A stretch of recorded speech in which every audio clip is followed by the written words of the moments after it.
Good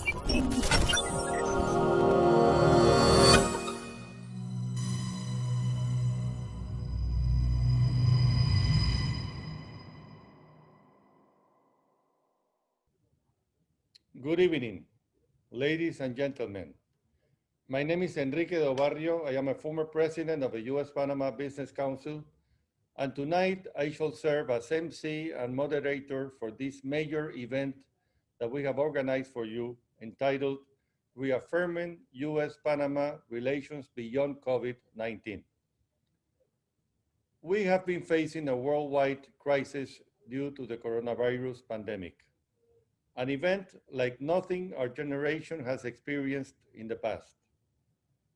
The loss of hundreds of thousands of human lives and the setbacks in our economies, the closure of many businesses, and the alarming increase in the level of unemployment have rocked the boat of normal life and given rise to a tempest. But it is a tempest which shall pass. And as we get closer to calm waters, we must work hard to rebuild our economies, to get them back on track, and most importantly, help those having the greatest need of our aid to get back on their feet again and to be productive for the benefit of their families and themselves. These are trying times which require good partners working together. The idea behind this event is to reaffirm said sense of partnership on the occasion of USPA's 25th anniversary and to reaffirm US-Panama relations beyond COVID-19. To that end, in addition to welcoming and opening remarks, we have assembled a distinguished group of panelists. And now, for his welcoming remarks, I turn you over to Walter Luxinger, current president of USPA Panama. Good evening, I'm Walter Luxinger, president of the U.S. Panama Business Council. Welcome to tonight's event that was prepared on the occasion of our 25th anniversary. USPA was founded in late 1994 to promote a positive image of Panama after decades of dictatorship and also to enhance commerce and investments between the two countries. We are a binational organization that makes us unique. We're headquartered in both the United States and Panama, and all our members are business groups. To name a few, the Panamanian Association of Business Executives, the Panama Banking Association, the Association of Realtors, the Association of Insurance Companies, and even US-based Association of the United States Army, to name a few. We're living through very challenging and difficult times from both the health and economic aspects. It's time to join forces, one team, one fight, with our historical partners. That's why we prepared this event today, reaffirming US-Panama relations beyond COVID. We will start with messages with high-level State Department and Minister of Foreign Relations in Panama, followed by two capstone narratives of the 25 years of USPA from the perspectives of one USPA president and one USPA president for Panama. And finally, a panel of highly distinguished executives, one from the public sector of the investment office, and two from the logistical sector, the Panama Canal and the Copa Airlines. And finally, CEO of a very distinguished multinational corporation in Panama. We as USPA would like to see more US companies with presence in Panama, more companies participating in our mega projects. That hasn't been the case in recent years. We want to change that. That's why we're here tonight. We envision this event to be the first of a series of events in the near future. So welcome all of you and enjoy tonight's program. Thank you very much, Walter. Indeed, joining forces with our historical partners is what USPA has been promoting for over a quarter of a century now. And here with us to share USPA's history and achievements for the past 25 years we have the remarks of Roberto Alfaro and Juan Sousa, both of whom are former ambassadors of Panama to the United States. Let us all welcome now Ambassador Roberto Alfaro. Roberto. Good evening. Thank you for taking the time to share with us this important occasion. The U.S.-Panama Business Council is a binational organization celebrating 25 years of activities. Being a non-profit organization, our events are financed by members and private donors. The U.S. chapter is now presided by Ambassador Juan B. Sosa, and our chapter in Panama presided by Engineer Walter Lutzinger. USPA has been a key player in our nation's achievement in attracting more private investment than the rest of the 5 Central American countries added together. When necessary, we have organized lobbyist groups either in Panama or in the USA to obtain the support of our authorities. One example was the sanction of the Agreement for Trade and Investment, signed by Honorable Carla Hills, U.S. Trade Representative, and yours truly, in a special ceremony in the White House in the presence of President George W. Bush, who visited Panama a year later. Another achievement in 2003 was obtaining an essential letter of endorsement in favor of the U.S.-Panama Free Trade Agreement signed by 30 senior members of U.S. Congress. Several companies now established in Panama are consequences of our events, such as the Panama Week in Washington, D.C., or conducting country presentations to chambers of commerce of Houston, Florida, Atlanta, New York, or Louisiana. Just last year, we were honored with the 2019 Robert F. Coughlin Award for significant contribution of our group to the Association of the United States Army. This recognition was presented to us in Panama by its Chief Executive Officer, General Carter Ham. Our members always work as a team in organizing, funding, and preparing events. An important ally, General George Yalwan, ex-Commander-in-Chief of the Southcom and of NATO, proudly salutes our members with the slogan, "One team, one fight."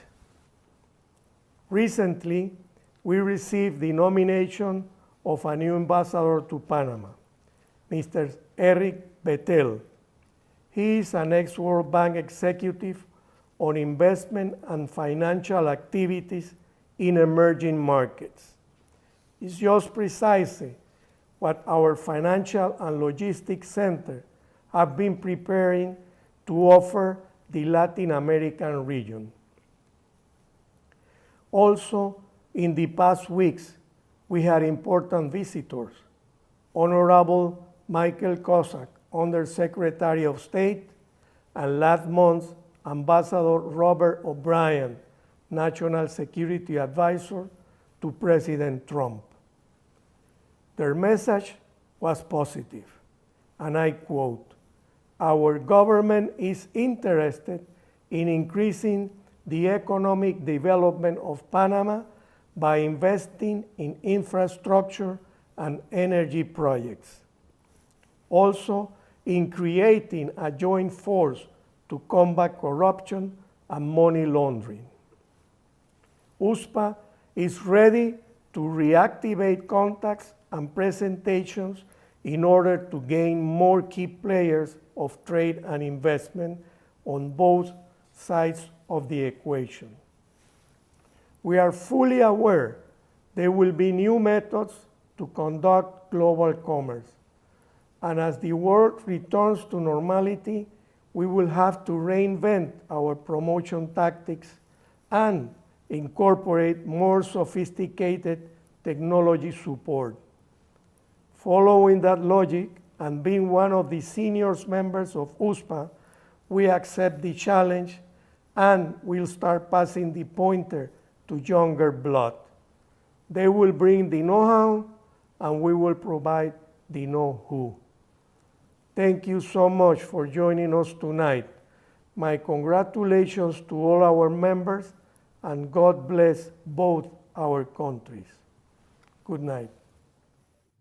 Thank you very much, Ambassador Alfaro, for an excellent presentation of USPA and for quoting Ambassador Kozak's statement during his recent visit to Panama, in that the US government is interested in increasing the economic development of Panama by investing in infrastructure and energy projects, and also in creating a joint force to combat corruption and money laundering. Your turn now, Ambassador Sosa. Panama and the United States and their economies enter in the difficult post-coronavirus era. This is nothing new for Panama and the United States. Throughout the years, the two countries have faced challenges, overcome them, and forged a solid relationship. 30 years ago, Panama lost 1/4 of its gross national product during a confrontation between the Panama Defense Forces and the government of the United States. It needed to reshape its relationship and channel it towards positive initiatives with common interests for both countries. That was the reason why USPA was founded 25 years ago. And it's appropriate that we celebrate that historic milestone with such an important conference. And I commend my good friend, Ambassador Enrique de Obarrio, USPA's past presidents, and all of the friends that had to do with the implementation of this conference. From the beginning, we understood that this needed to be a binational effort, the United States and Panama. In the United States, former member of Congress and chairman of the Western Hemisphere Committee, Michael Barnes, former president of the Republican Party, Frank Fahrenkopf, and myself joined forces in Panama with Joaquin Vallarino, president of the CICIP, Kaiser Bazan, former ambassador of Panama to the United States, and business leader Arturo McGowan. For those of us that have been part of this journey, we knew we needed to incorporate private and public sectors of both countries and chart a common course. In the last 25 years, we have seen the peaceful transfer of the Panama Canal in December 1999, the signature of an Overseas Private Investment Corporation Treaty, the negotiation of a free trade agreement, and accords in the areas of finance, security, and trade. And more recently, we became part of the America Growth Initiative led by the United States and was able to start an LNG terminal, which shows the leadership of the United States as an exporter of hydrocarbons. Throughout the years, we have seen prestigious U.S. companies such as Chevron, Caterpillar, Procter & Gamble, Dell, 3M, SSA Marine, Kansas City Southern, and others expand their presence in Panama. And we have seen stellar Panamanian companies such as Copa Airlines become the bond and the link between the United States and South America through its Hub of the Americas.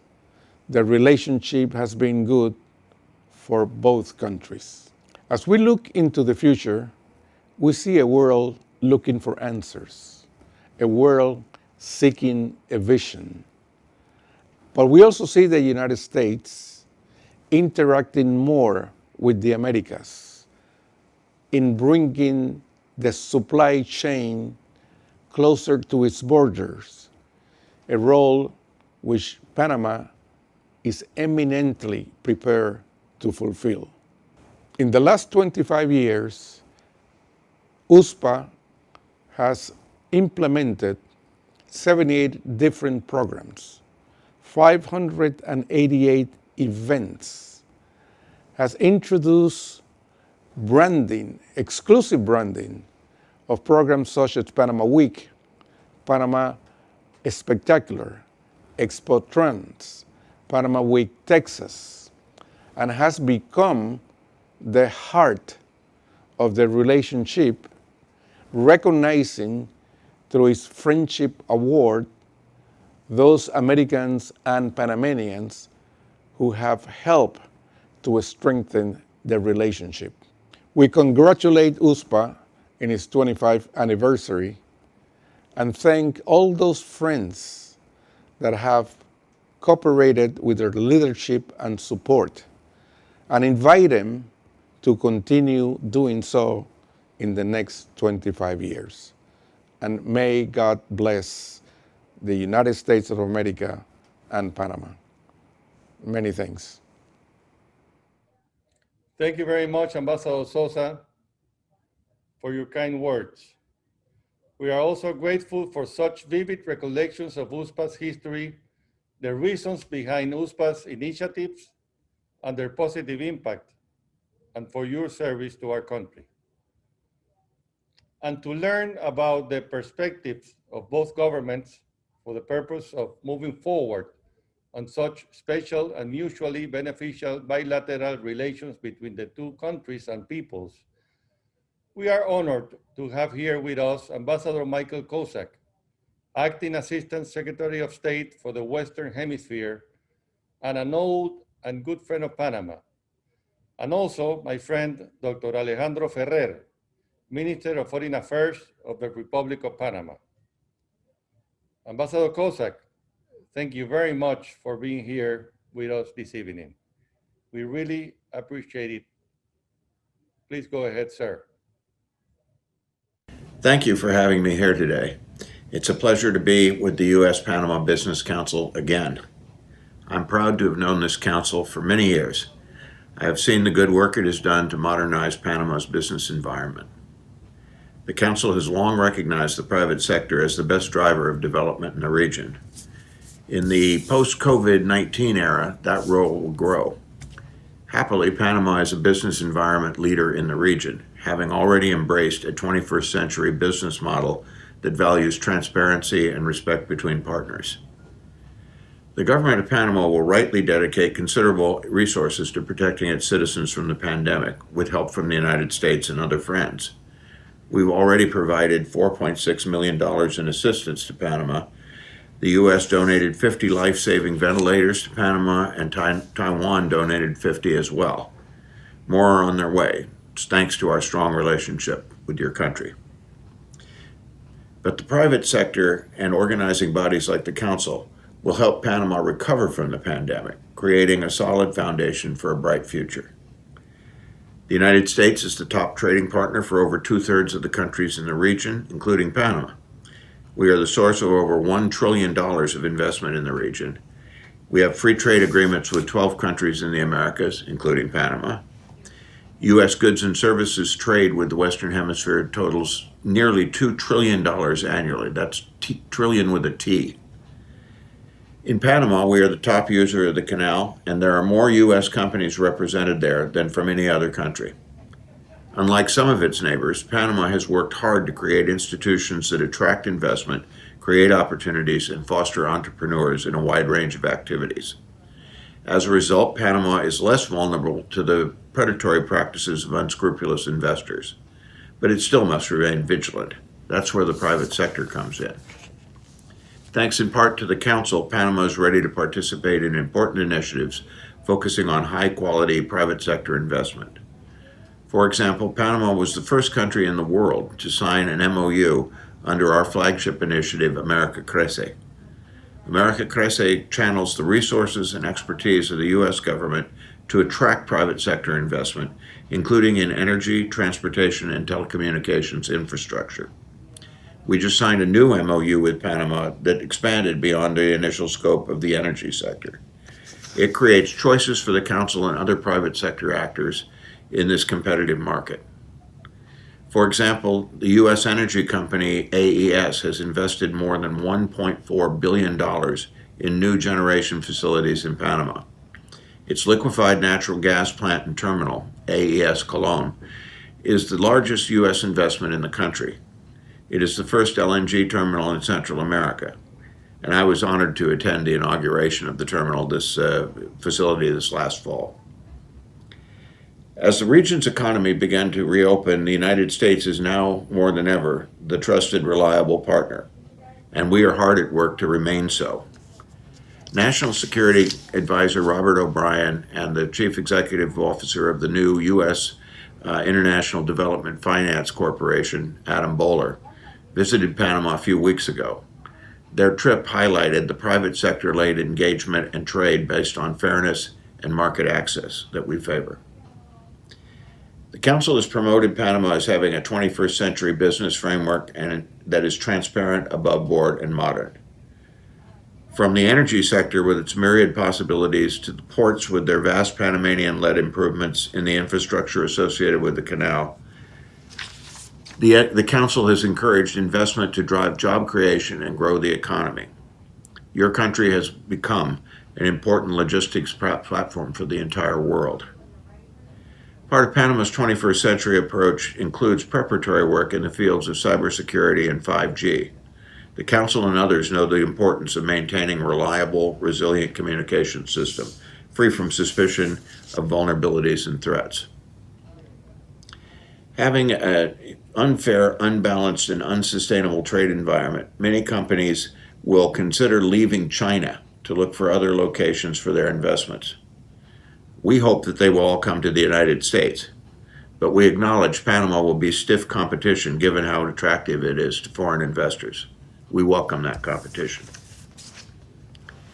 Panama is a shining example in the Western Hemisphere of cooperation between the government and private sector. Its democratic institutions guarantee the rule of law and adherence to established norms. Panama understands the importance of high-quality, transparent, inclusive, and sustainable foreign investment. These are values that the United States and Panama share. The Council has supported Panama in developing and fine-tuning this model for 25 years, and the U.S. looks forward to seeing its accomplishments during the next decades. The U.S. supports you in continuing your work to make Panama's investment climate the best it can be. I thank you, and again, congratulations to the Council on its anniversary. Thank you, Ambassador Kozak, for your recognition of the Council's relevant role, and most importantly, for your good and positive words in favor of Panama and the solid partnership between our two countries. Dr. Ferrer, if you please. It is an honor and a pleasure to give you the opening remarks on behalf of the Panamanian government and welcome you all to this event where we're celebrating the 25th anniversary of the United States-Panama Business Council. I commend and congratulate President Luchinger, the organizer Enrique do Barrio, and all the Panamanians and Americans that have served in USPA. Over the years, this organization has provided valuable service to both our nations. I, for one, can personally attest all the work you have done through the years. I saw it firsthand from the Panamanian Embassy in Washington during the first years of the Council, and later during the negotiations of the TPA with the US. In a way, I can say that I have seen the Council be born, grow, and mature. I have seen it contribute to strengthening our bilateral relations and work hard to bring our private sectors together. Next week, on October 1st, we will also be celebrating the 41st anniversary of the entry into force of the Torrijos-Carter treaties. On that morning in 1979, the railroad, the Port of Cristobal, Cocosolo, the Franceville Airport, and many others reverted to Panama. On that day, a reversion calendar was set in motion. However, something far more important happened. A wound immediately began to heal, and a new era started to materialize, based on our right as a nation to be the sole owner and sovereign of our territory, our canal, and our destiny. A new chapter of the Panama-US relation was born, based on mutual respect, cooperation, and common benefit. We began to write the new pages of our common history. A small country and a superpower negotiated in good faith. Jimmy Carter assumed a historic challenge and faced a wall of incomprehension, in the end, paying a high political cost. But President Carter and Omar Torrijos signed a treaty that showed the world that diplomatic negotiations were the way to solve disputes among nations. It launched a new era of mutual understanding, cooperation, and friendship between our two countries that has allowed us to share what is today a close, special, and strategic relationship. Panama and the United States share bonds that are unbreakable, as they have been forged by trial and time. Our history is one of taking on great challenges, one of great enterprises, and one of shared values. The American presence in Panama has a significant footprint. The US is our main trading partner, the top user of the Panama Canal, and the largest foreign investor in our country, all of which translates into opportunities and employment for our people. In the past and a half year, both governments have worked together to further our common interest, improving our security, strengthening the rule of law, combating organized crime, collaborating in the fight against drug trafficking and money laundering, and promoting economic and social development. As Ambassador Cosset just mentioned, Panama was the first country to sign an MOU under the America Crece initiative. Today, we continue to work closely together to build a better future for our people, to promote democracy and respect of human rights, and to confront some of the most pressing challenges in the region. In these critical times, our nations have once again demonstrated their commitment to each other, standing in solidarity during the fight against COVID-19. The US government has been generous in its support, providing aid and medical equipment, and we are grateful. Panama also shows solidarity and provided assistance to the Sandam and Rotterdam cruise ships whose passengers had outbreaks of COVID, and then allowed them to transit through the canal so they could return to Florida and receive medical assistance. Today, our countries and the world face not only a health emergency, but because of its magnitude and impact, an unprecedented economic and social crisis that unfortunately is already having an adverse effect on employment, poverty, and social development.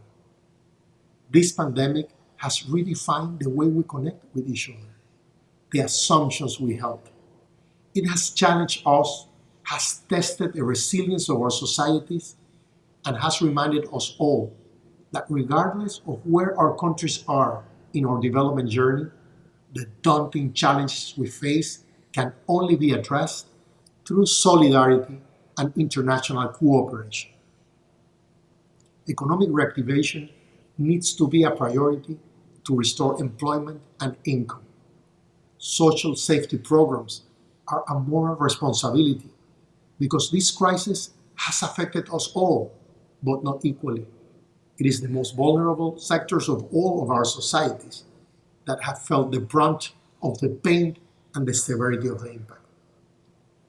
We will get back on our feet, all of us, together. It will be extremely challenging, but we will do it. Beyond that, we must understand the crucial role that the private sector has to play, as well as the importance of the support and solidarity of our friends and allies. This event, this council, is a living example of just that, how two countries, together, our government and our private sector, will be the key to our respective recoveries. In these trying times, your work and determination is more relevant and needed than ever. We need to bear in mind that we will be laying the grounds for a future. We are all fighting to get back to normality, but we should aspire not only to rebuild, but to redesign our economies and societies, to enjoy not only a prosperous society of law and order, but also a more resilient one based on fairness and solidarity. Our geographic location, the infrastructure that we have built over the years, and our business climate allow us to look forward with hope and great expectations in spite of the uncertainty that we face. COVID has challenged us all to innovate, to rethink the way we partner, while it has also presented us with daunting challenges ahead. However, this is not the first challenge Panama and the US has overcome. It is not the first challenge where Panamanians and Americans have come together to build the impossible. Our nations understand the true power of partnership, and that gives me the confidence that we will do it together. We are ready to build back better, to embrace together the challenges that will come in the post-COVID world, where we will find old and new obstacles to overcome. I firmly believe that a close partnership between Panama and the United States will be crucial in the efforts to rebuild the future that we want and our people deserve. Thank you very much, Dr. Ferrer, for your important message. A wise, caring, inspiring, and positive message. As always, putting the people and country's interest first. Thank you for your leadership in taking care of our country's foreign affairs. And now, to share with us their views on how to reaffirm the long-lasting special ties between both of our countries, we have assembled for you a distinguished group of panelists, including, in this order, Ambassador Carmen Gisela Vergara, Executive Director, Pro-Panama, Ministry of Foreign Affairs of the Republic of Panama. Carlos Giraldo, Senior Vice President, Global and Latin America and Caribbean Development Markets, Procter & Gamble. Ilia Espino de Marota, Deputy Administrator General, Panama Canal Authority. And Stanley Mota, Chairman, Copa Holdings and President of Sumarse, the most relevant corporate social responsibility organization in Panama. We will begin with Ambassador Carmen Gisela Vergara, who will be talking about Panama, a country of opportunities for all. Ambassador Vergara. Good evening, everyone, and thank you so much for USPA to have invited us to be part of this panel of stars that you have gathered tonight to talk about Panama and to talk about the relationships between Panama and the United States, which, as our Minister of Foreign Affairs has just stated, are blooming and being the United States our main commercial partner in many respects. It is only fitting that we talk about these relationships between Panama and the US.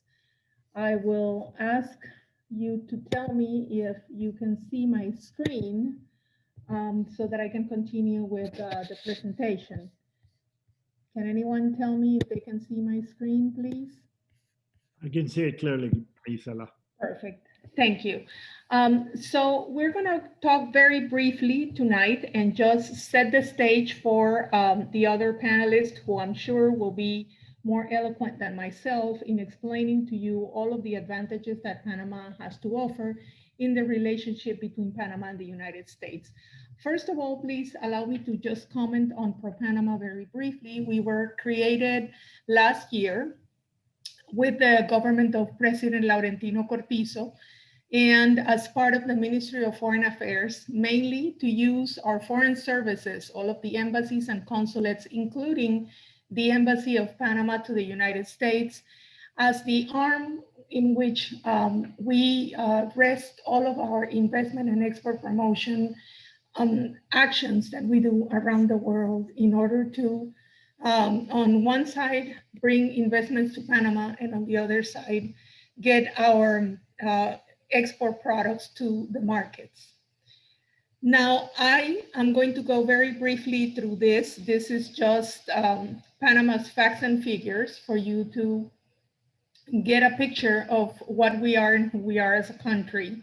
And as you can see from these facts and figures, Panama is a country that was well on its way to have the stability and the commercial numbers that we had a decade ago. But unfortunately, the pandemic has changed that, well, for everybody around the world. Still, the main characteristics of Panama have remained unchanged. And this is why Minister Ferrer was saying that due to all of these characteristics, Panama will recover. And with the help of the private sector and allies like the United States, it will recover even faster. And every time we make a presentation about Panama, the first question I am asked is, why Panama? Why Panama amongst all of the other alternatives for FDI that countries offer all over the world? And basically, these are some of the reasons that we think that Panama's offer is so interesting for investors. But the main reason for me is the fact that all of these characteristics are found in Panama. And many other countries can claim that they have privileged geographic position, or that they use the US dollar as legal currency, or that they have commercial openness.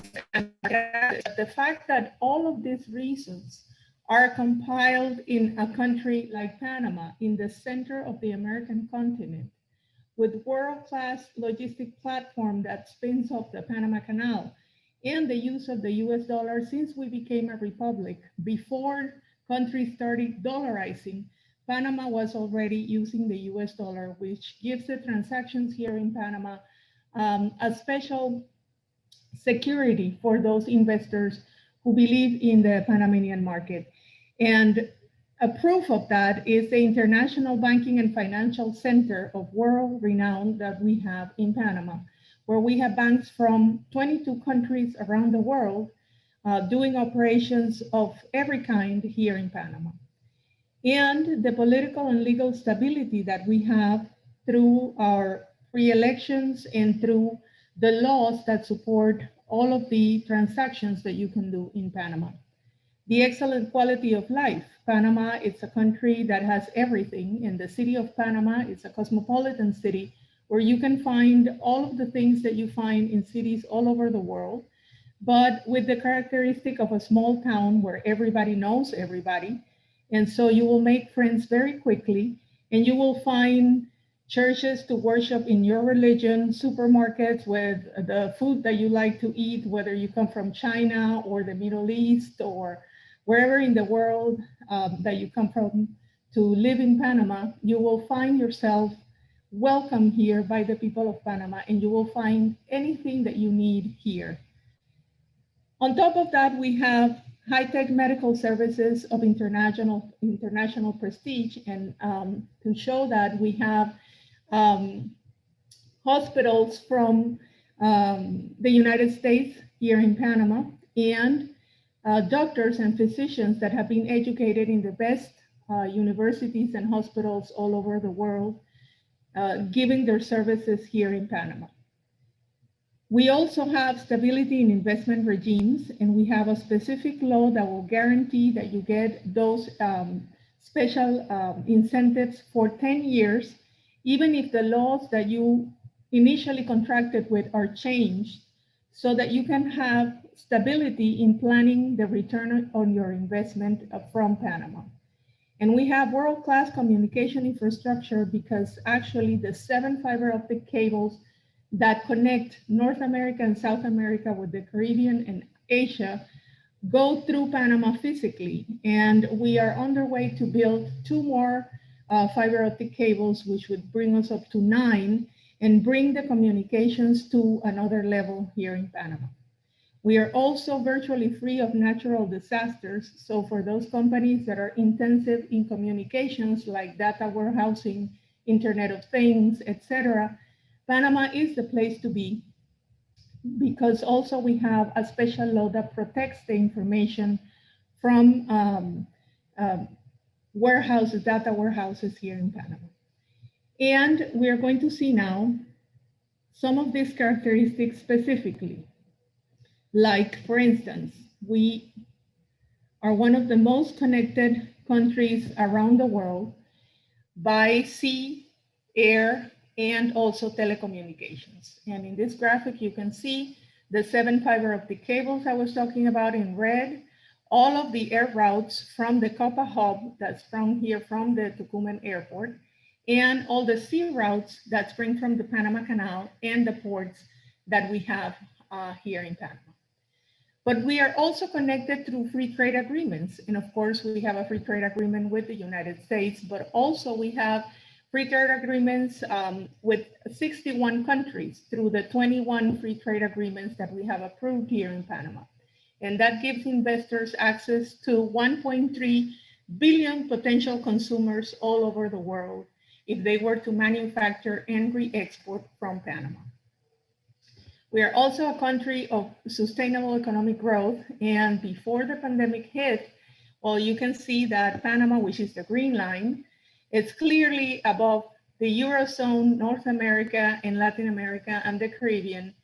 Even in the years of economic instability around the world, we had a steady economic growth over all of these other areas of the world. Now, talking about export products and import products, these are the main export and import products that we have here in Panama. And as you can see, we export mainly commodities and we import finished goods. We are trying to change this, adding technology to our industrial and agricultural sectors so that we can add more value to the products that we export and diversify our export products. Now, with the United States, as Ambassador Kozak and also Minister Ferrer have already stated, we have the free trade agreement. What Minister Ferrer did not say in his speech was the fact that he was the one in charge of the negotiations of the free trade agreement, which culminated in 2007, and then it took a couple of years in order to pass through Congress. But here in Panama, it passed almost immediately and unanimously through the Panamanian Congress. And that has led us to increase the relationship that we had exporting and importing from to and from the United States. Having said that, as you can see, the balance between the two still leaves a lot of room to grow from exports from Panama to the United States. But of course, we also welcome products from our commercial partner here in Panama. And going into the investment areas, because of time, I'm not going to get to all of the investment opportunities that Panama has to offer, but at the end of the presentation, you will get all of the information to contact ProPanama. And please, if you need more information about a specific sector that I haven't covered in this presentation, let me know, and we will be very happy to send you the information.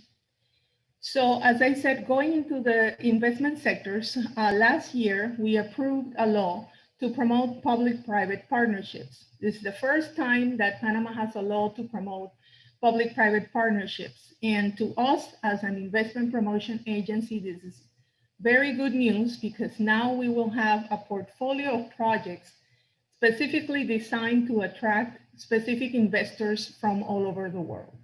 And because of the relationship we have with the United States, we thought investors from the United States would be interested in this kind of opportunity to build infrastructure projects that the government needs, high-end and large social and economic investments that the government has planned for in the strategy of public-private partnerships. Things like roads, energy projects, telecommunications, the building of public buildings and bridges, and transportation and water treatments and ports and waste management and many others that will comprise this portfolio of projects. So if you're interested in learning more about this public-private partnership law, please contact us and we will be very glad to share more information. Now, the logistics hub. This is the main attraction. The reason why we promote other areas for investment is because we have, of course, at the center, the Panama Canal, the ports that have developed operations here in Panama because of the Panama Canal, the railroad, which precedes the Panama Canal and also was built by the United States when the gold rush from California started to bring the gold to Panama and from here to the east coast of the United States. So it was the first interoceanic railroad, and it still works today, moving 650,000 TEUs per year. It serves as a dry canal and it runs parallel to the Panama Canal. Now, the Panama Canal has access to 144 maritime routes, and that means that 11 of the shipping lines that offer services all over the world have services from Panama, and 5 of the 10 ports, the 10 top ports of Latin America are here in Panama, and we have service to 160 client countries through the 144 maritime routes that the canal serves. But also to complement this offer, it's the air transportation. And as I said, we have the Copa Hub here at the Tocumen Airport, which had flights to 89 destinations, direct flights from Panama, up until 2019 before the pandemic hit. And we are very confident that we are going to recover those numbers and also grow from there, offering services as not only a transshipment center for cargo, but also for passengers for the region. And because we have this logistics services center, we have several investment regimes, and we have over 50, so I'm not going to get to all of them, but these are the main ones that we are promoting because they are linked to the logistics services center. And you have specific laws that promote the manufacturing of goods like Panama Pacifico and the free zones, which are laws that allow you to have special immigration or migratory and labor and tax incentives to manufacture products in Panama and using the logistics strategy or the logistics platform from Panama, export those goods to the region. And as it was mentioned in one of the previous presentations, the nearshoring concept, we are also taking advantage of and looking for companies that would like to manufacture in Panama, making use of the excellent opportunities and incentives that these laws have to offer so that they can get closer to their target markets using the logistics service center from Panama. We also have the City of Knowledge, which was created inside one of the ex-US military bases that reverted when the treaty ended in 2000. And this area is used now for universities of all over the world to have training courses and services here in Panama to promote the student tourism here. But also it has research centers and a technology park with companies that use the research centers in order to advance their technology products within the park. Then, of course, we have the historic Colón Free Zone, the largest free zone in this continent and the second largest in the world after Hong Kong. It's 400 and almost 400 hectares of land where companies do business of repackaging and re-exporting goods. It's not a manufacturing center, but it uses the logistics center to bring goods to and from different markets using the services of the logistic platform here in Panama. And the multinational headquarters law, which was enacted also in 2007, and it allows for companies to give services to themselves from Panama in research and development, logistics, financial services, etc., marketing, consulting, different services that the companies give inwards to themselves, and they can centralize those operations in Panama, making it easier for them to distribute those services to the other factories or companies that they would have within the region. So with that, I hope that this very fast and small presentation of the many, many opportunities that Panama has to offer leaves you with questions and interest to know more about Panama. And I'm sure the colleagues in the panel are going to be able to talk more in depth about all of these opportunities. So thank you very much. Thank you very much, Ambassador Vergara, for your clear insight on our country's many comparative and competitive advantages, ideal to attract direct foreign investment. Now let us hear from Mr. Carlos Giraldo, top head for Procter & Gamble in the region. Carlos. Thank you, Enrique. Good evening to everyone connected. I want to take a moment to thank the US Panama Business Council for organizing this event and for the invitation to participate in the panel together with my colleagues. In 2008, Procter & Gamble P&G decided to set its Latin American regional headquarters in Panama. Our journey has been a success, one of full cooperation, trust, and continuous improvement. I'm gonna talk about this in the following 10 minutes. Let me connect my presentation, please. Okay, I was invited to share our success story in Panama. I think this panel is also a great opportunity for P&G to thank Panama for the warm welcome and the continued positive relationship we have had. Hopefully this can be an example to follow for companies represented in the audience. Let me talk a little bit about P&G. P&G is a US-based multinational company with headquarters in Cincinnati, Ohio, and global sales of $71 billion. The company was founded 180 years ago. We manufacture and commercialize well-known consumer products under very popular brand names such as Pantene, Head & Shoulders, Tide, Pampers, Gillette, to mention a few. Our products are currently sold in around 180 countries worldwide. Procter & Gamble was the first multinational company to launch operations under the Multinational Companies Headquarters legislation back in 2008. From here, from Panama, we managed the entire Latin American operation, from Mexico to Argentina, coordinating innovation for the entire region, 17 manufacturing plants, 13 distribution centers, and 3 regional hubs. One in Brazil for research and development, one in Costa Rica for shared services, and also the Central America and Caribbean region is managed from here, from Panama. Today, this sounds quite straightforward, quite simple, but back then in 2008, to move 700 families to Panama was a big challenge from many angles. I can tell you that the P&G at that time quickly put the newly enacted multinational companies headquarters legislation to the test. But why do we consider Panama a success story? Let me tell you. First, our Panama Business Center here in Panama mirrors the diversity of our consumers in Latin America. And this is important because this allows us to better understand them and provide the region with the innovation and solutions to everyday problems P&G consumers love.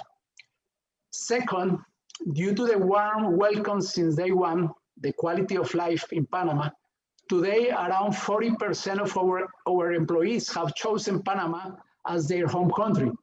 I can tell you that I am a good example of that with my family. After 9 years in Panama, we proudly call Panama our home.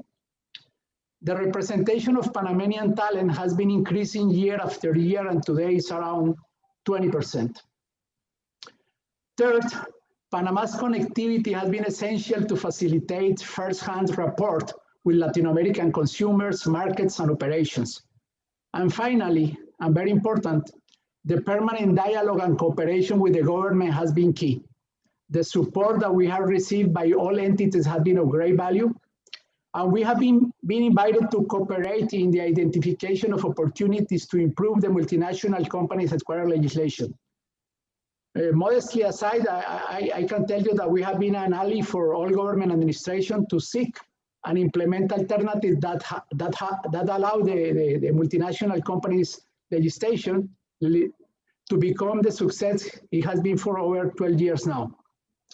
We really applaud the permanent interest from government administration to continually upgrade the multinational companies headquarters legislation, always trying to meet very strict international standards. As you can see, our experience in Panama has been a very positive one. But for us in P&G, a success story is not only told by commercial success. For us, a success story includes to generate a positive impact in the communities we operate in. Being a good corporate citizen is part of our DNA, and we have built this citizenship into our business, and it is not only doing good, it is been building trust and creating value as a force for good and as a force for growth. The force for good and force for growth concept is important for us. It is, of course, our duty to shareholders and investors, but it goes beyond that. We also serve our employees, our business partners and suppliers, governments, and the world around us, meaning the communities. Our citizenship platform is built in, not bolted on, and it is how we do business every day around the world, and Panama is not the exception. We want to be good corporate citizens in 4 pillars: community impact, diversity and inclusion, gender equality, environmental sustainability, all of this under our ethics and corporate responsibility frame.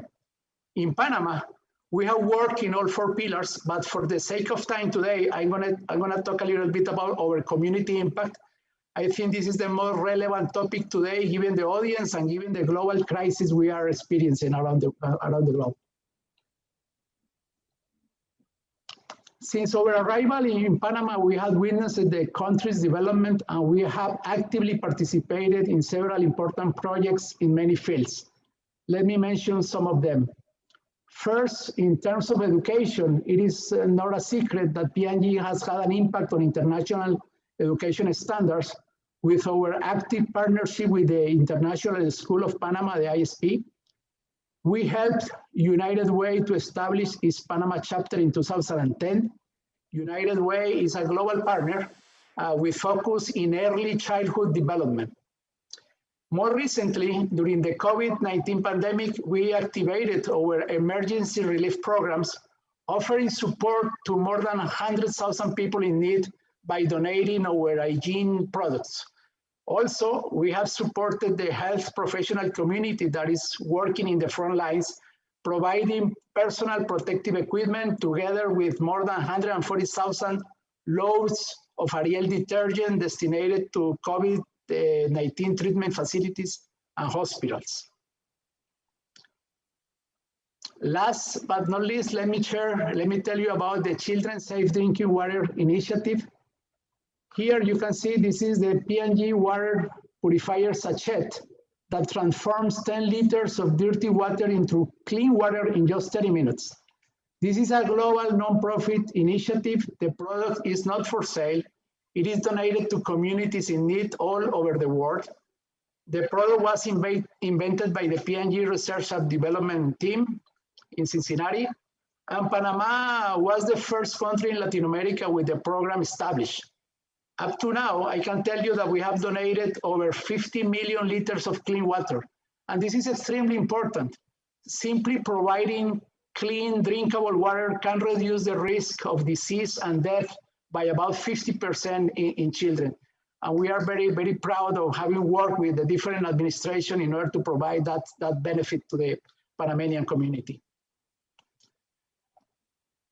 So in summary and in short, our success story is related to a full integration with Panama in all fronts, from government entities to suppliers to the society and the communities.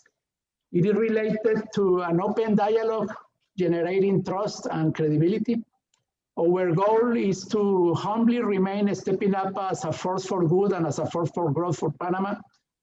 We will continue offering our company's talent and knowledge to keep working side by side with Panama to help draft and implement modern policies and projects as we have done in the recent years. And I also want to reiterate our commitment, especially to my panel colleague today, Ambassador Carmen Gisela Vergara, to continue helping promoting Panama as a successful foreign investment destination country as we are trying to do today. Thanks for having me in this evening. If somebody is interested in knowing more or want more detail about our successful experience in Panama, feel free to contact me. You have my email there, or contact us in P&G. Happy to help. Thank you. Thank you very much, Mr. Giraldo, for sharing with us Procter & Gamble's success story operating in and from Panama to the entire region. We could not leave out of this event the Panama Canal, of which the US is a #1 user. And who better to talk to you about its sound operations and investment opportunities there than engineer Ilia Espino de Marota, Deputy Administrator to the Panama Canal Authority. Madam. Good evening, everybody. Thank you so much to USPA for inviting me tonight in their 25th anniversary. Mr. Giraldo, I'm going to ask you to unshare your screen so I can share mine. Oh, sorry. Thank you.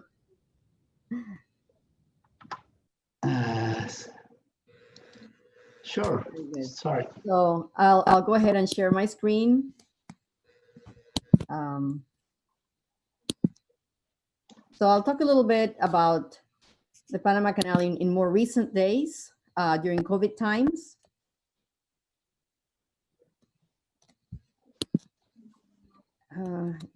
Here we go.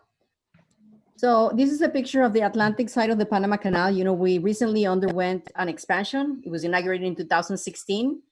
We transit normally about 13,000 vessels a year, and plus or minus 252 million tons of long tons cargo. Leading countries, our biggest clients are USA, China, Japan, Chile, Mexico, South Korea, Colombia, and Peru. We do have some routes competing with the Panama Canal. Our main route, the most important one, is the US East Coast with Asia, which is a 22-day nautical mile, 22 days. Suez Canal, which is one of our competitors. We also have the Cape of Good Hope, and Asia to the west coast of USA, and then doing the intermodal system. But Panama is very competitive, and we have a very big market. Right now, we have the biggest market of all of our competitor routes. Like Ambassador Ferrer mentioned, we, and Carmen Gisela also, we do have a big heart in Panama, and we were able to give humanitarian help to Sandam and Rotterdam in their transit when no ports in South America wanted to receive them. So we actually did a very unique transit that day. Even though these are Panamax vessels, we went through the Neo-Panamax locks. We had some pilots volunteered, and we minimized contact with our crewing people, because pandemic times is very important for us to keep the health of our employees. And we were very successful on making these two transits in record time and safe for everybody. Some of the issues we had during the pandemic is, you can see here the number of transits of deep draft vessels. You can see a drop between April and August on what we had forecasted. But we've seen those numbers in the month of September coming up, and you can see that it's improving. And these are the commodities that come through the Panama Canal. We have containerized cargo, dry bulk, coal and coking coal, vehicle carriers, LNG. These are our main trades that come through the canal. You can see there was some impact, like I showed you in the earlier chart. Containers had some difficulties, LNG, but the segments that were hit the most were car carriers and cruise liners. These are our main users. United States #1. China and Japan have been between second and third. We did have a little bit of impact with the US-China trade issues, but they're back on #2 again. Japan, Chile has remained pretty steady. We have a big commerce also from the west coast of South America to Europe and to the east coast of USA. South Korea is also a recipient of LNG from the USA. So is Japan and China. Mexico, Colombia, Peru, Ecuador, and Canada. And 72% of the transits that come through the Panama Canal do touch one of our ports, either in the Pacific side or the Atlantic side. We can see the participation of the different segments, containers. It's the 18% transit participation, but is our biggest load factor, let's say, 34.6%. We have dry bulk, and something that we are doing, we just announced that today we will implement 50-foot draft for our customers like dry bulk and chemical tankers, providing a good and reliable service. We have LNG, gas carriers, car carriers, passengers, general cargo, reefers, and other small vessels. So these are the main segments that come through the Panama Canal. We can see here the performance of the Neo-Panamax locks since we inaugurated in 2016, container vessels being our main user of the Neo-Panamax locks. The main challenge that we have is technology changes. We're looking into technology. I think the COVID, this pandemic, has brought to the forefront the importance on technology changes, on digitalization. So we're really looking into that. I think the pandemic has done expedited anything that was in the works in that sense. We are, like I mentioned, we did see some decrease on world maritime trade post-COVID. The other issue that has impacted us is safety and sanitary safety. We had to take a lot of new precautions. We did not shut the canal. It operated through, and has been operating through the pandemic. We actually downsized to about 50% of the workforce at some point in time. We stopped maintenance projects to make sure that people were safe at home, but we continue with transit uninterrupted during the whole time. And we are back to full force again as of June 8th with everybody working maintenance projects again. And one of our biggest challenge is the water issue. We've been having less rainfall in the last 5 years. We see that we're kind of below average. We can see here the red dotted line is the average rainfall. And you can see since 2012, 2020, we've been pretty below. So we've been analyzing water projects for the last 4 years. Actually, 2016, when we inaugurated the new locks, we actually have to give some draft restrictions. So we've been analyzing different projects because we've seen a change in the pattern, the climate pattern. We see long droughts, then we see very heavy rains where we have to spill water because we don't have enough storage capacity.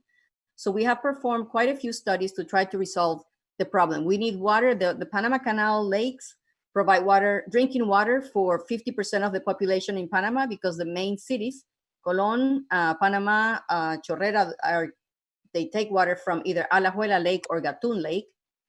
So we've analyzed quite a few projects, pumping water from the Bayano watershed, which is the reservoir, over to the canal lakes, realizing water treatment plant to repump into the lakes.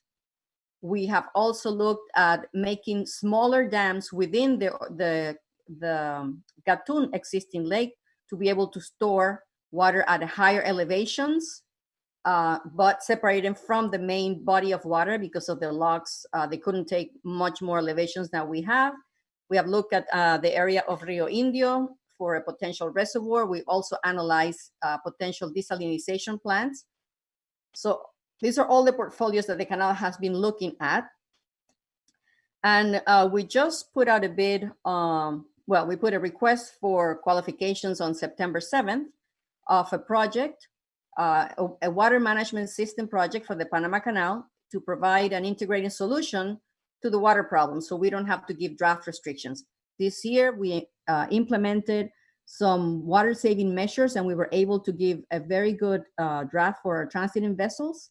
And luckily, we've had some rain this year. So between water saving measures and more rain, we have provided a very good service during this dry season.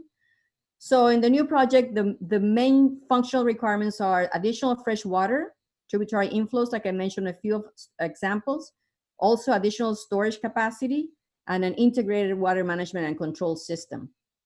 There's a holistic approach to it. Like I mentioned, resolve the variabilities between droughts and floods, the increase in human consumption. Gatun Lake was created in 1914, Alajuela Lake in 1939, and the country has grown significantly in the population, so we definitely need more water storage. So we're talking about that. And expected outcome is guaranteed quantity and quality of potable water for human consumption. We want to implement digital transformation and real-time data governance and be adaptable and resilient to climate change. So the procurement strategy for this project is an engineering, procurement, and construction. The project will be delivered operationally and complying with the functions. The level of responsibility, the contractor assumes the responsibility for value proposition, engineering, installation, construction, and commissioning of the project. So the risk level of the technical part will fall within the contractor. And of course, the Panama Canal will do a risk assessment to share the risk of execution. We have some experience from the expansion of the Panama Canal to allocate the risk where the risk can be managed better. Relationship and communication, the project is organized between two parties, the Panama Canal and the EPC contractor, which reduces the need for a third expert hiring of monitoring of the project.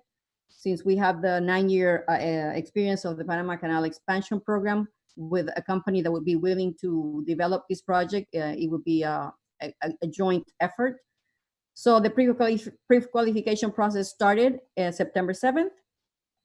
EPC methodology is compatible with the procurement regulations of the Panama Canal. It would be a best value negotiated contract modality. The maximum price, it will be established in the specifications. This is encompassed to be about a $2 billion project.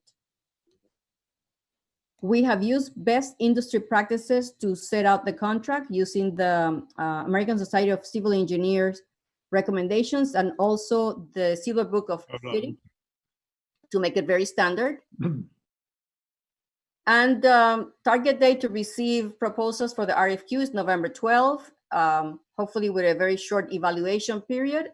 We are pre-qualifying 5 different companies, and then those 5 different pre-qualified companies can participate in the request for proposal, which are targeting to put out in December 2020, with a target date of receiving proposals on August 2021, and then start date a month after that. So with that, I give you a little preview on what the Panama Canal is up to in these later days. And thank you very much for inviting me again.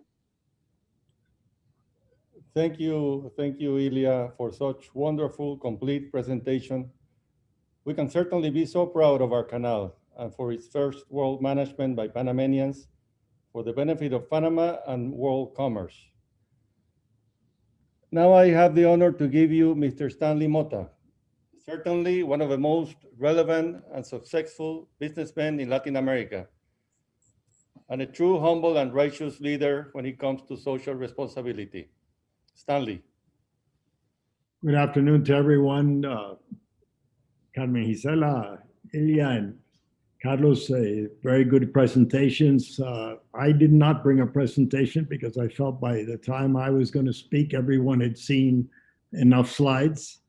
And I was going to concentrate basically on the experience that I've had and the experience that the United States has had in Panama. Strangely enough, the oldest joint venture between the United States and Panama happens to be a venture that was done between a US corporation and the Panamanian government before we had a public-private law. It goes way back to Petroterminal de Panama, which was a oil line to move the Alaskan oil to the East Coast. That was the original concept done, and it was done very quickly, built without plans. Just went across because it needed to get done. It was cheaper to do it quicker than slower. But Petroterminal has a very good history of dealing with the Republic of Panama. It's survived the end of, let's call the Alaskan.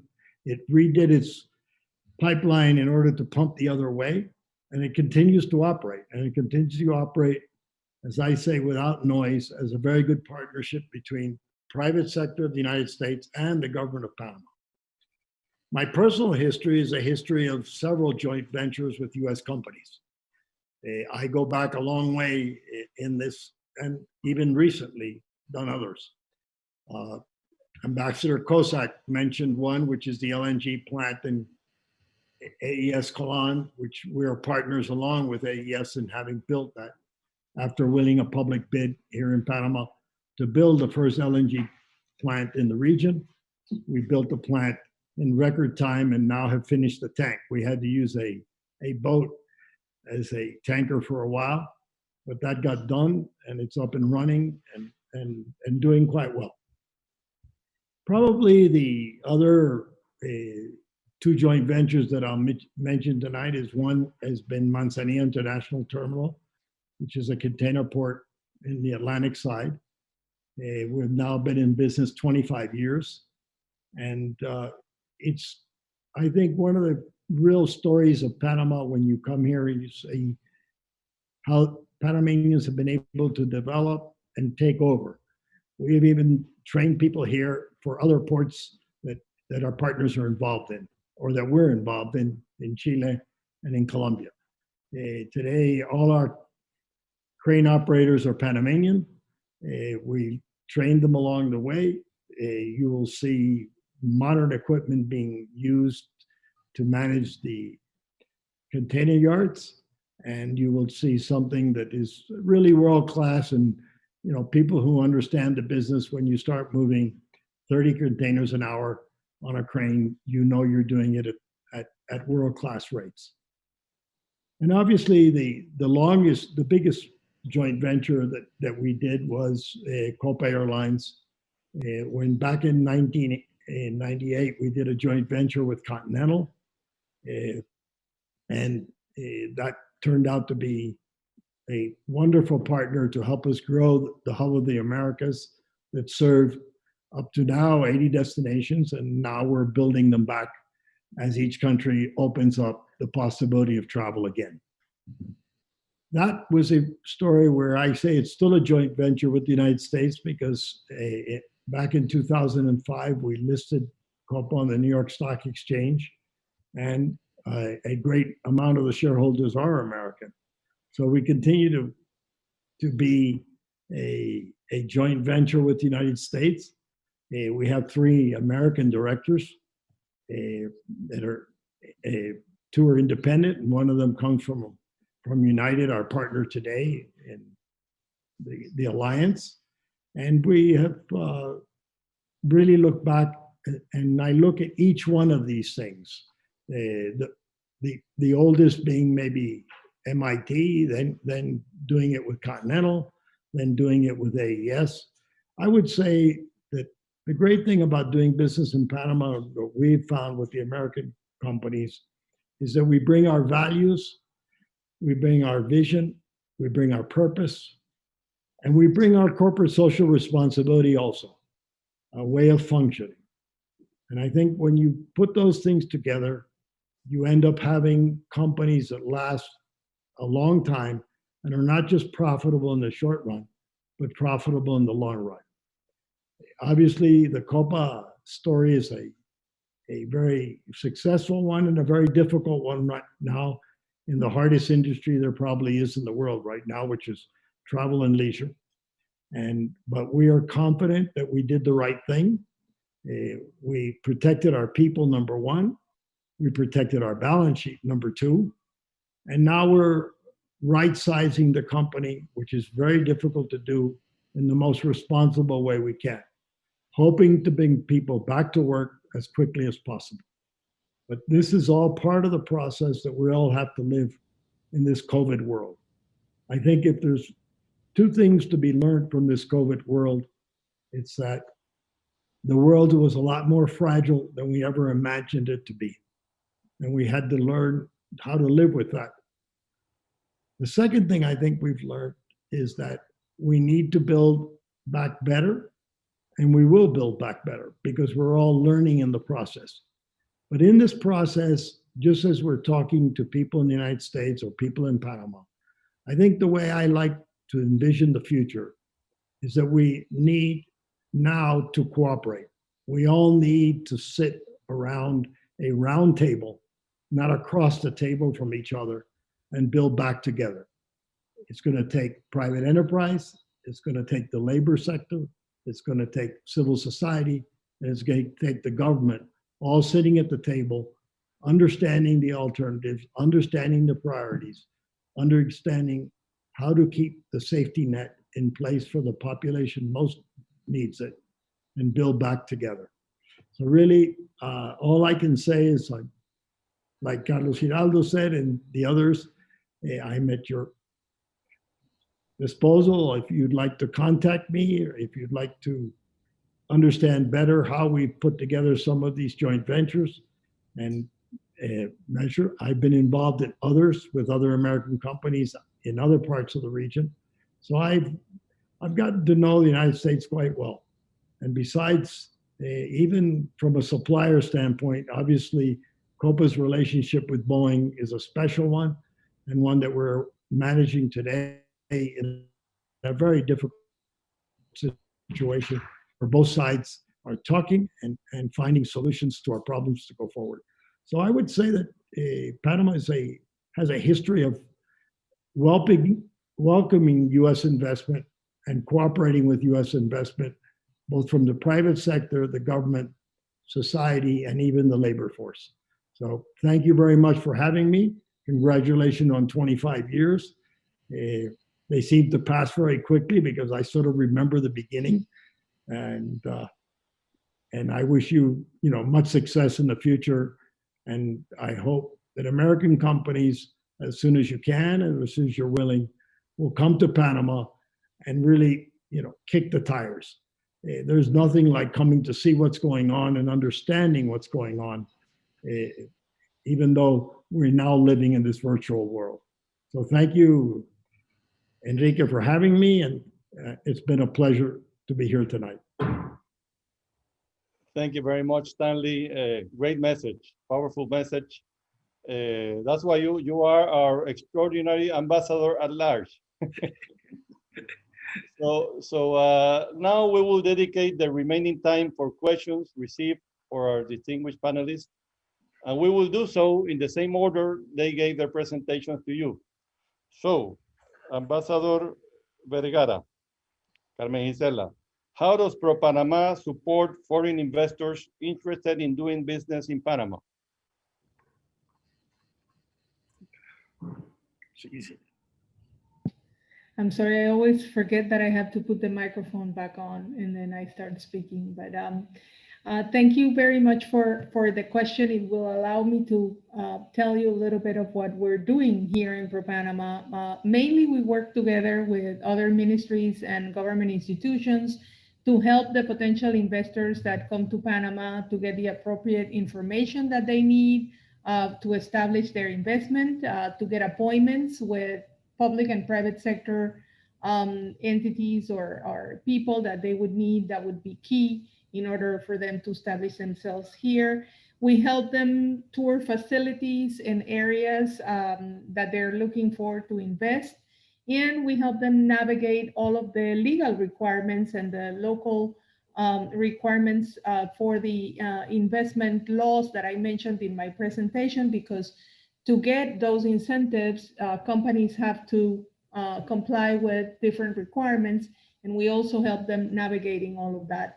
But we had to rethink our services during the pandemic and going forward, because of course, most of the things that we did in order to attract foreign direct investment or to promote the export offer of Panama internationally, which was required travel and going to present fairs or to have the Panama Investors Day and the Panama Weeks, which you're familiar with. In USPA, we have done many through the years together. So all of those things disappear with the pandemic. So we had to create new ways to help investors and exporters. And we create a platform for virtual fairs. We created another platform for virtual roundtables. We recently inaugurated a white label within Connect Americas of the Inter-American Development Bank, where you have 500,000 companies from 200 countries around the world.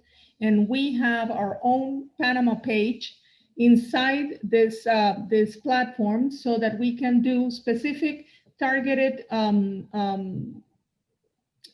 training sessions and buying and selling sessions with the companies that we have here in Panama. We have also developed several agreements with the bilateral chambers that work here in Panama. Of course, we work with AmCham, but there are other bilateral chambers that we have been doing specific targeted actions in order to meet investors that are interested in specific areas in Panama. And so we guide them into that investment process. Right now we have in the pipeline over 12 investment opportunities from investors from Mexico, from the US, from the United Kingdom, and from several other countries that have manifested interest in different areas. And we are working with them in realizing their investment potential here in Panama. Thank you, Carmen Gisela. I turn over to Carlos now. Carlos, you represent one of the most prominent US companies, showing a success story not only in Panama, but from Panama in the whole region. Which factors determined Procter & Gamble's decision to relocate its Latin America headquarters to Panama 12 years ago? Can you share with us your experience as the first among almost 160 multinationals which began operations taking advantage of the multinational company headquarters legislation? Carlos. Thank you, Enrique. Sure, when we decided to move our regional headquarters for Latin America to Panama 12 years ago, there were very clear factors that made Panama stand out from other countries. Some of them were already mentioned by the ambassador. They were valid 12 years ago, and they are still valid. The economic and potential and political stability is extremely important for any company looking to set the headquarters in any country. Security in many fronts. Also, as mentioned by the ambassador, this is a territory that is free from natural disaster. This is extremely important when inviting employees to come to a foreign country. Financial services, very good. The logistic hub, and certainly the connectivity hub that makes business travel to the rest of the world incredibly easy here in Panama. Panama, we all know, has a very privileged geographical position, and this is quite obvious for everybody. But let me tell you that this is particularly true for our employees who travel very frequently to different countries in the region, North America, and even to the rest of the world. The airport in Panama is very agile and connections are very, very easy to make. I can tell you that from the 600 employees that we have in Panama today, almost half of them are traveling constantly, including myself. So this connectivity has been a key element for us or for them to have a better quality of life. having access to the airport so easily, having the connections so easily to make, translating to more time at home, more time for spending with the family and improving the quality of life. So many factors that I mentioned, just a few, that as I mentioned before, were very valid 12 years ago, and they are still very valid today. Thank you very much, Carlos. Ilya, the Panama Canal in times of COVID-19 is a true case study, and you have talked about that at length. How has the pandemic affected container carriers through the Panama Canal? And which has been the most affected container route? Well, we did have about 139 less transits this year, some of them for blank sailings, some of them because they canceled a service coming through the canal. About 800,000 TEUs have been impacted.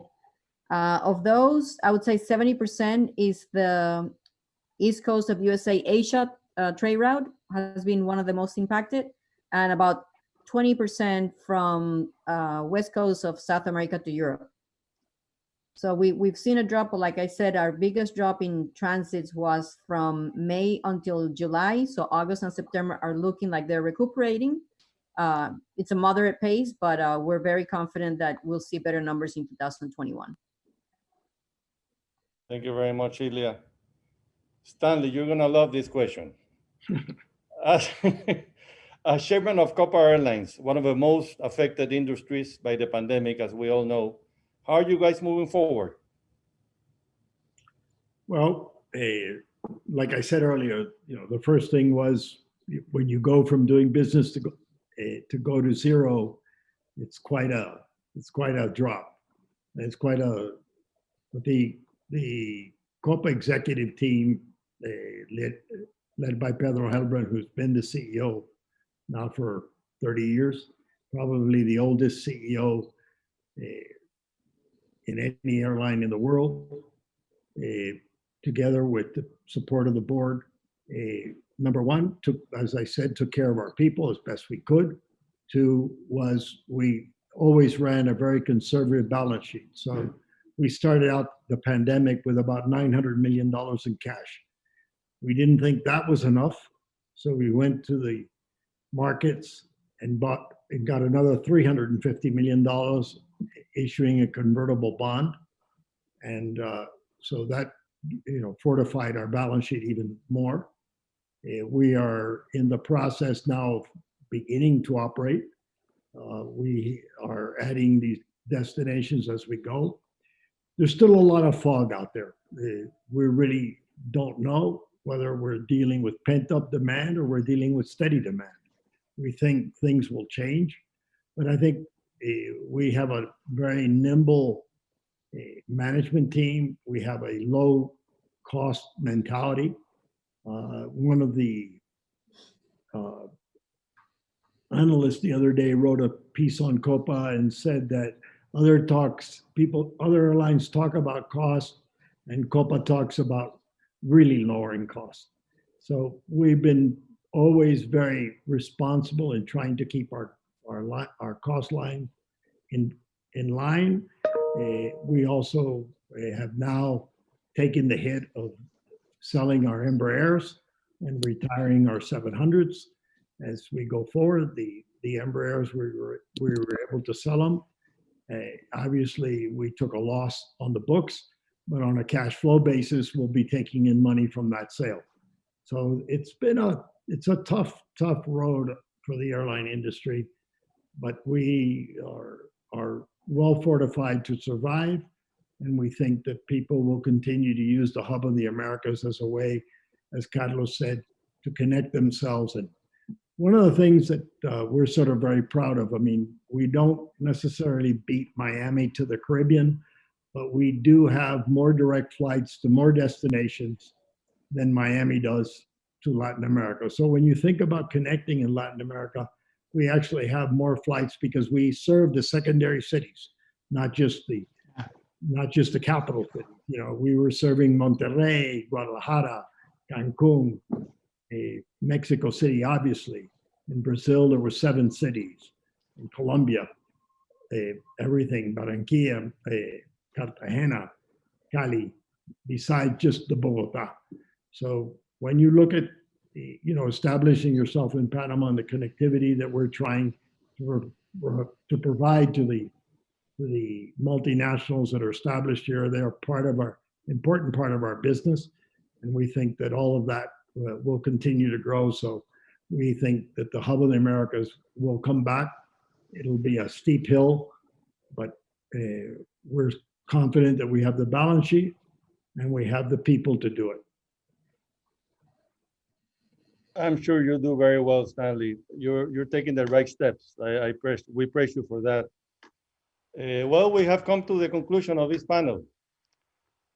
On behalf of the U.S. Panama Business Council and myself, I thank each and every one of you for your time, wonderful presentation, exchanges, and commitment to Panama and its people. We also thank the audience, in particular the hundreds watching us from the U.S. Let us all work now to reaffirm the relations between our two countries and peoples and strengthen our very special bilateral ties and friendship even more towards a shared prosperity and welfare for all. As the president of Panama, Laurentino Cortizo, mentioned yesterday evening, before the 75th session of the United Nations General Assembly, we have to work on building a new society, more supportive, more equitable, fairer. We need to focus the attention of the collective on poverty and inequality, unquote. Reaffirming U.S.-Panama relations, strengthening the ties to foster friendship, promote direct investment for the creation of needed employment is certainly an effective way to do so. Now, for closing remarks, I leave you with Gerardo Peláez, a former U.S.-Panama Business Council president. Good evening. Muy buenas noches. Good evening. A nombre del Consejo On behalf of Empresarial the de U.S. Estados Unidos Panama de Panamá, Business Council, quiero darle las I want gracias to a thank todos all por of you for participar en este attending this webinar webinar en in un mes such tan a special especial month donde as we celebramos celebrate un the aniversario más anniversary de la firma of de the los Canal tratados del Treaties canal or o tratados Torrijos-Carter Treaty. Our speakers here today have outlined the very long and lasting relationship that Panama and the United States have had over the years, which is bounded by a strong strategic partnership for the region. Our speakers also have revealed the new post-pandemic opportunities that will arise for both Panamanian and American business people. The profound changes in the international product manufacturing and the distribution chains, which have been taking place since the end of last year, has now accelerated. Being closer to the market, it's now a major goal of all logistical realignment processes of international companies. In the American region, this places Panama in a unique and very attractive position, so U.S. companies include Panama in their new operational design structures for the region and for the world.